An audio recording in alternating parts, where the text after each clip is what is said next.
Welcome to the Trading Bell. I'm Kimpkemboi, and today we dig into the history, where we're coming from as the capital markets, where we are and where we are heading. And we shall be having a very enlightening conversation with Mr. Bob Karina, who is experienced in the market. I mean, the name speaks for itself. So before we do much, let's take a look at his profile. Bob Karina has been the vice chairman of the NSE board since March 21st, 2012. He is the founder and chairman of FIDA Investment Bank. He is an accomplished stockbroker, corporate finance specialist, and research analyst. He served as the chairman of Association of Kenya Stockbrokers Nominees Limited. He is the founder member of the Institute of Certified Investment and Financial Analysts.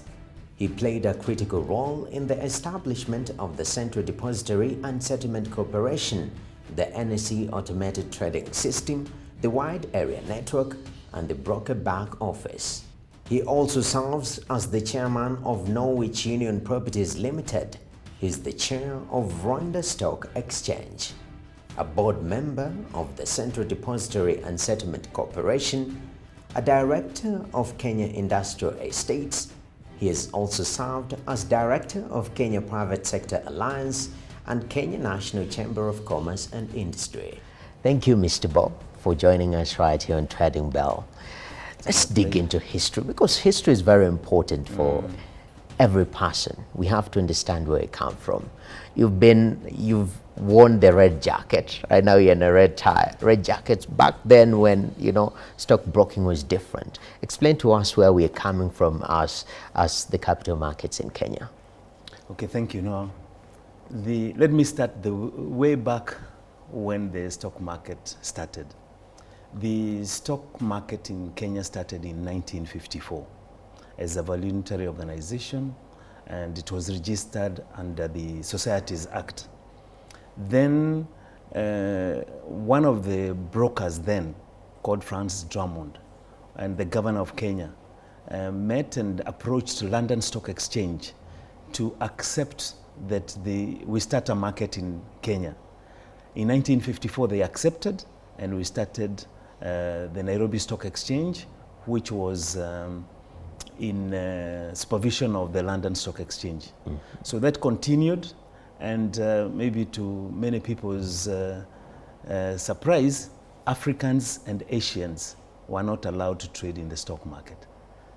It was only Europeans who were settlers here or anywhere else who could trade in the Nairobi Stock Exchange. In 1963, we got our independence, and that is when the Africans and Asians now could trade. The Nairobi Stock Exchange name then changed in 2011 to Nairobi Securities Exchange. Yes. But prior to that, maybe it would be good to also know that we didn't have the CDSC, that is the Central Depository and Settlement Corporation, yes, which came in 2004. And what that did was it discontinued the use of the share certificates. Many of the young people like you, maybe you may not know, we used to use share certificates to trade, yes, whereby you had to produce it, take it to the broker, it is verified at the registrar, confirmed, and then you trade. That process was lengthy, it will take time, and therefore the trading was slow, because you want to trade today, but you can't trade because your documents are not through.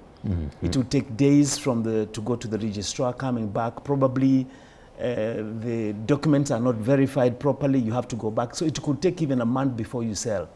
So now, 2006, we brought in the automated trading system.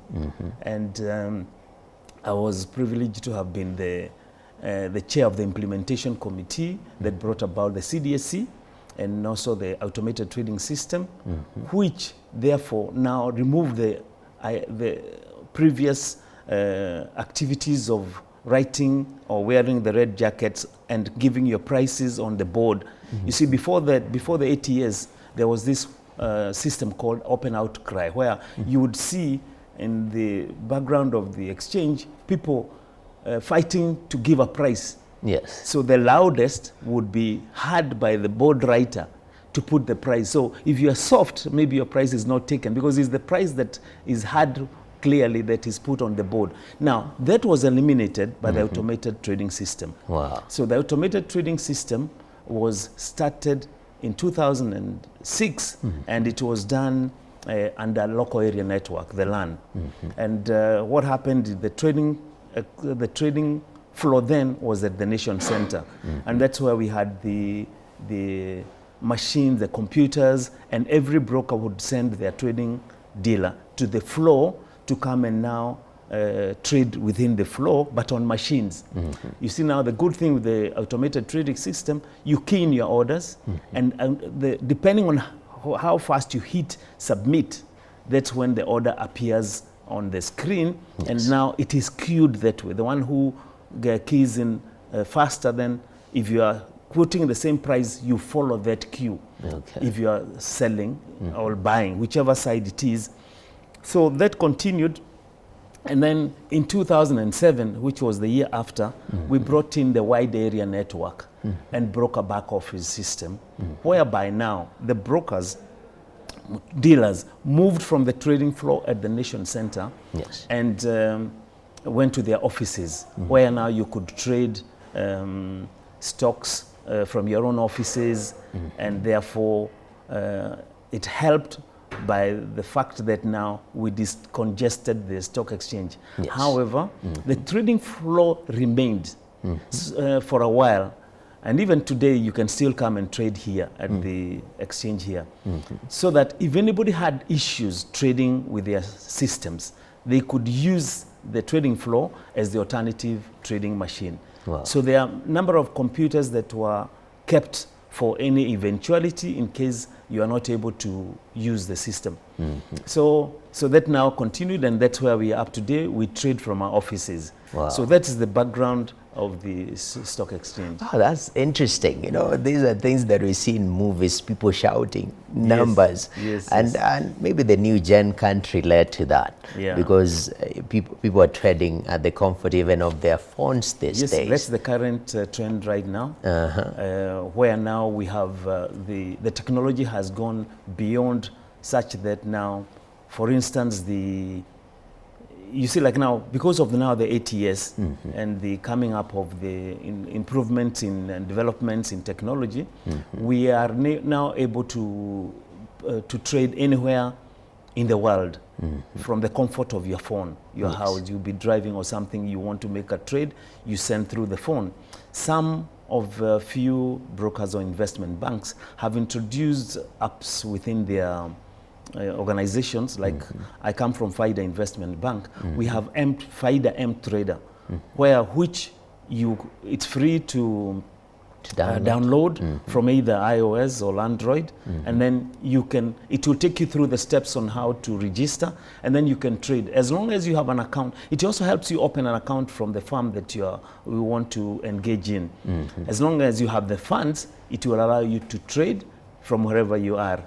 And you see now that one is making the trading faster, and people don't have to travel, and also it helps, especially like now when we have the COVID. So you don't have to go anywhere. The NSE has an NSE application which connects members, trading members, through the app, or even individuals to access even the brokers from the NSE application. So technology has really gone far and ahead, and therefore we are taking advantage of that, and it is helping to have more liquidity in the market. Yes, definitely. And even there are talks about liberalizing the market, having more people involved. Especially in our context, Kenyan context, where we see in our capital markets, majority of the people are putting money, they are not locals. There's been that drive to make sure even that person with 1,000 shillings can think about putting money into the capital markets. How has that been, that evolution of liberalizing the market? Okay, to start with, there has been a lot of education that has been initiated by the NSE and also the Capital Markets Authority to try and encourage our retail investors to get into the market. You know, in the olden days, when we had a lot of IPOs, we were selling the IPOs to the public, and then anybody who applies would get the shares. So what would happen is you'd have a minimum number of shares that every shareholder should get. If there is a lot of subscription, every applicant would get shares. So, which is contrary to a country like Egypt. A country like Egypt, what they do, they have this quantity of shares to be sold. Yes. They divide them into two categories: retail and institutional, qualified institutional investors. So let's say like they could say like 60% goes to the retail, 40% goes to institutional investors, the high net worth and the like. Then they put a price for the retail investors. And then they say the shares will sell for 10 days from 1st to 10th, and they put them in a central database. As you sit in a broker's office, you see a ticker as the shares are coming down, as people are buying. Whoa. So you're watching and you haven't been reached. You could be sitting there and the shares are finished. Yes. You see, which is different, meaning whoever buys takes the shares, Yes. which is different from here in Kenya, where the applications are sent to everyone. Whoever applies will definitely get shares. This is really deepening the market. But there, it means that people are knowledgeable of the capital markets. They know they are good shares. You buy if you want. If you don't, it's okay. Then on the reverse, on the qualified institutional investors in like Egypt, they don't put a price. So the retail, they could put a price like less 10 shillings per share. In the qualified institutional investors, they put, this is the quantity we are selling to institutionals, you bid. And they start filling the purchases from the highest bidder. Meaning if it is selling 10 shillings to the retail, the rest of the applicants, they qualified, could bid 60 shillings, and they fill from there. The highest bidder gets. So it ends up when the share is closed, the price starts high, because the institutional investors usually bid higher than the retail price so that they can get the shares. Wow. Yeah. That's quite an interesting comparison. Yeah, different from what we have here. Definitely. And I also understand you're part of developing the Rwanda exchange. Yeah. What has been the lessons, especially transitioning, NSE? From here to Rwanda? Yes. Okay. Let's say, yes, we have an associate company which is called Nairobi Securities Rwanda. It was the first brokerage to be registered in Rwanda in 2007. We went there because the person who was developing or who started the Rwanda's capital market was a Kenyan. And he was called Robert Mathu. When he went there, he was given the responsibility to establish a stock market in Rwanda. Actually, he had come from Dar es Salaam. He's the same person who started the Dar es Salaam Stock Exchange and Uganda Stock Exchange. He was formerly an employee of Nairobi Securities Exchange. So he was called there to come and help establish Dar es Salaam, Uganda, and Rwanda. Now, when he went to Rwanda, we talked and he told me, Bob, here there is an opportunity, you come. So I went there in 2007 and registered the company, and they promised us that there will be many companies from the government that would be listing on the exchange. That was 2007, December. He said by June 2008, we would have companies listed. Now, nothing happened in 2008, 2009, 2010, and 2011, after 4 years. And I'm in Rwanda. Whoa. Not physically, but I have a company there that when they brought in their first company, which is Bralirwa. It's a breweries company that bottles Coca-Cola products, that's Fanta and the like, and also produces beer for the local market. That was the first company to be listed on the stock exchange. Now, by that time, we were like 6 brokers who had started operations in Rwanda, but nothing happened. But because of that, we were lucky because the Rwanda Stock Exchange felt, for having stayed and being resilient and waiting this long, we got shareholding in the stock exchange in Rwanda.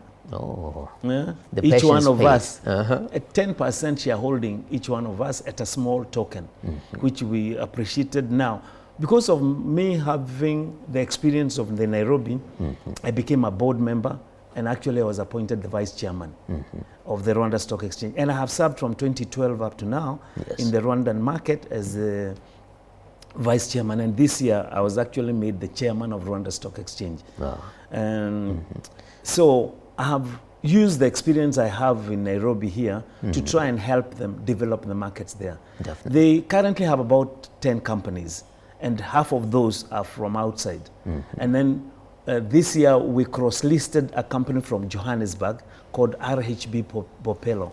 It's a health company that deals with owning hospitals and the like. So they felt like they would like to get into the market in Rwanda, so becoming like the 10th company to get there. So, but that we did through also FAIDA, and therefore we felt at least we had the privilege of bringing a South African company into the market in Rwanda. So I've been involved in Rwandan market, and I continue. Yes. And it's good to see it grow from where it was.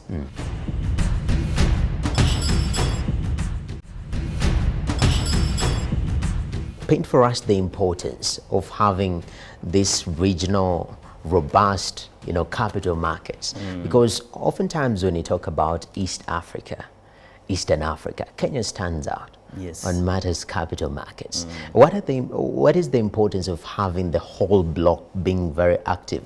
Will it play to our advantage as the EAC bloc? Yes, it will. In fact, currently, the 5 countries, that is Tanzania, Kenya, Tanzania, Uganda, Rwanda, and Burundi. Burundi is in the process of establishing a stock exchange. They are trying to come up with an integrated system whereby the stock markets will be connected. This is a program that was brought by the World Bank from the East African Community offices in Arusha.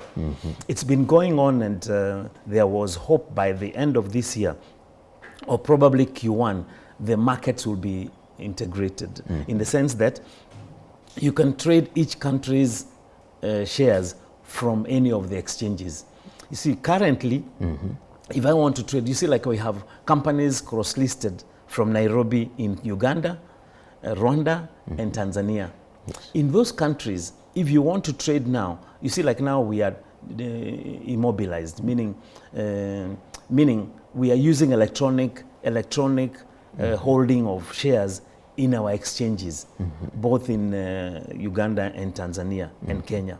Now, if you want to trade in Uganda or in Rwanda, for instance, you have to change that into a certificate form, take it to Rwanda, they convert it back to an electronic form, sell, and then similarly, if you want to trade the shares here, from Rwanda to this place, then you need to do the same. That's a long process. But now, with this introduction of the new system, it means that now you can instantly key in your order, it is displayed on the screen, and you're able to trade from either of the countries. Wow. So that is going to help. It's something that it's work in progress, but we are hoping by Q1 this will have been done. Definitely, and investors like that. Some of these barriers, somebody just says no. I can't go through that if I want to cross-list and do this cross-border, transaction. In fact, from what you're saying, let me give you an example. There's these shares called Bank of Kigali. Bank of Kigali shares in Rwanda, they are selling 240 Rwandese francs. And in Kenya, they are selling 12 shillings and 50 cents, which is equivalent to 140 Rwandese francs. Can you see that difference? Yes. But now you can't just call and sell immediately. There is a process to bring the shares here to sell. Buying, you can buy here and probably take them to Rwanda. But that quick and fast trade would not take place instantly. So this process of the integration really will help. Definitely. And looking at our market also talks about, we have a few big companies running the show. There's been intentional effort to bring in more companies into the capital markets. There's this program called Ibuka, which you've been at the forefront, you know. In fact, at the recent, you know, entrant. Quite an interesting venture. Yeah. What does this mean? And also for the markets in Kenya, has been the uptake, because it started in 2018, the Ibuka program? Yes. Now we have about 28 companies on Ibuka. You see, what happened is there has been slow uptick or listing of companies in the market. Now, the NSE felt maybe there are reasons as to why companies are not coming to market, and decided to bring up this, to develop this product called Ibuka with the cooperation of the KASIB. This is the Kenya Association of Stockbrokers and Investment Banks. So the program is supposed to be like a training ground to prepare you. It's like you're going to war, you need to go through a training, you need to be told what you need to be prepared to guard against. So for the Ibuka, it's like a training ground where companies are trained on how to, what do you need to prepare for to come to the stock market. You need to have your books good. You need to be aware of these requirements in the stock market. You need to clean up whatever may not be as it should be as per the listing rules. So they prepare you and show you what you need to guard against and come up with, so that you are ready for the listing. So people should know that this is an easier way to come in, and with minimal requirements, and then you will learn the intricacies of the market, and it will be easier to come in now to the market later on and raise capital. You may be wishing to have funds, but you don't know how. But you know, in the capital markets, it's easier to get capital at a cheaper price, because it costs you about 3 to 5% of the amount that you need to raise, which is quite different from going to the financial market institutions to get the same funds that you need. So Ibuka is helping, and we are now trying and waiting to see those companies move to the main market, or maybe to the listed company. And you can come through GEMS, which requires you to only have a capitalization of 10 million. You can come through AIMS, which is alternative investment market. It allows, all you need is 20 million capitalization, or the main investment market, which is 50 million capitalization. So depending on where you want to fit in, then it's easy from the Ibuka side. Definitely. We are hoping people will take advantage of this. Yes, people should actually. Quite an opportunity right there. And as we close up, because this chat has been so enlightening, we can speak like this the whole day, because you've got the history and you know where we are heading. But as we finish up, there is COVID-19 here. We know it has rattled the markets. There was some sort of stabilization as the economy opened, and now there is fear of the second wave. How do you interpret this situation as we close up? Okay, first, we are aware, many of us, that there has been many serious issues brought about by pandemics, which, like even at my age, I've not experienced as a serious pandemic like the COVID. We've heard of Spanish flu, which was there in 1918 or thereabout, which killed so many people, but the economies went back. After a number of years, the economies did kick back and they went normal, and it was forgotten. Now, COVID has come. And coming, it started well, and then we saw like it was, the curve was flattening, that would get back to normal, and then we have the second wave. So let's say the first thing that COVID did was to keep us at home. And that's where now technology, first of all, helped.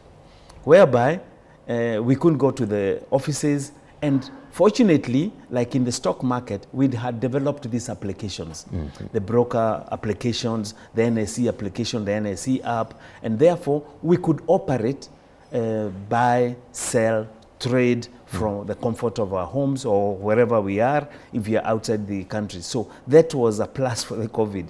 Another plus for the COVID was the law was passed to allow institutions or listed companies to hold their annual general meetings virtually. I mean, you could stay anywhere, and I'm actually following up what is happening on the AGMs. Yes. You know, before you had to physically come to the venues where the AGMs are taking place. With the coming of the COVID, the law allowed that it is legal to hold AGMs virtually. And it turned out actually the participation was much higher than in the physical attention. So COVID has brought its bad side and also good side in some areas. And then there are people who are afraid that the COVID will affect the market so much. But I must say, you can take advantage of the prices as they are currently, because some of the shares, like for instance, we are now in the second wave of COVID. Yes. Shares like Safaricom, for instance, is still trading at 30, 50, 31 shillings now, which is meaning people have confidence because they have seen we can manage the COVID. You know, when we first heard about COVID, many prices dipped because people are afraid, is the world ending? What is happening next? Are we all going to die? So people started pulling out. In fact, we had a rush of foreign investors going out of the market, and which caused a drop in the prices. Because as you know, in our market here, the Nairobi Securities Exchange, most of the players are foreign investors. They account for 60 to 75% of the investors in the market. Yes. So when they pull out, then that's a big chunk that goes out. But slowly they have started coming back because they have seen we can manage the COVID. Definitely. So it is bad, but I would tell our investors, don't run away. Yes. Talk to your stockbroker or investment bank teams, and they will advise you the shares that you can buy at this particular time. And you'll be surprised you still make money. Definitely. Yeah. So it's not as bad as it looks. Definitely. Yeah. Wow, that's amazing. Quite a conversation we've had here. Thank you very much, sir, for making thank you, time. Noah. It's been good to talk to you and at least maybe give you a bit of the history of our market. That was beautiful. Yeah.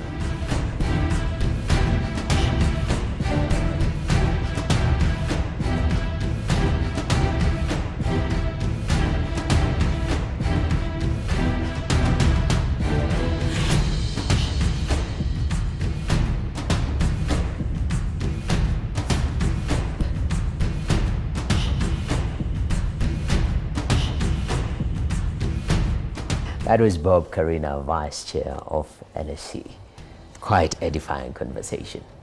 And with that, we have to put a full stop to Trading Bell. Thank you very much for watching. I'm Kimpkemboi. Do have yourself a good time.